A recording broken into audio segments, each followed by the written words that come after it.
I remember when I was first diagnosed, the first day that I was in the hospital room, I was lying in bed and I could look across the window and I could see another child's room. And there was a young child who was bald laying in bed. And I remember my first thought being, I'm not one of those kids. It's hard. I mean, you go through bullying and obviously the drugs and the chemo and all of that. I was the only kid in my entire school. I was the only kid that I knew, aside from people that I saw at treatment, that had cancer.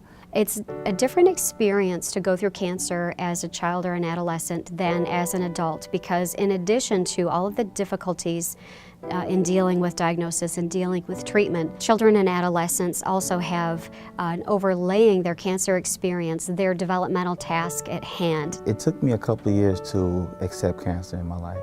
As time went on, you know, it doesn't really matter to me anymore. With the help of my family and friends, I feel that I'm no different. And many of our survivors are able to experience benefit finding or post-traumatic growth. And this means that they're able to take going through a very difficult life experience and they're able to gain meaning from it and gain benefit from it. Having had childhood cancer has impacted my life in so many wonderful ways, ways that you would have never wished for, but ways that you would have never want to change. It makes me appreciate life more. It makes me appreciate the little things, spending time with your family, with your friends.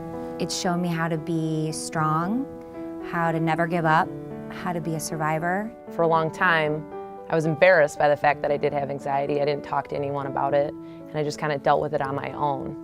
When you start talking about it, you learn that these things are normal. There are many resources that exist, and by communicating your emotional and psychosocial concerns to your healthcare team, we can work with you to develop an individualized plan to address your psychosocial health needs and maximize your quality of life and well-being. The thing I would like to say to other children that are going through cancer treatment is to always fight. Stay positive.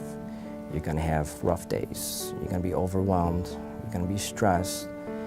Keep that support system alive.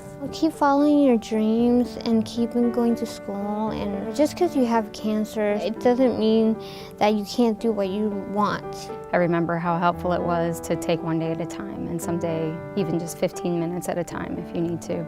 It's hard because it changes you on the outside, but cancer isn't going to change anything about who you are on the inside.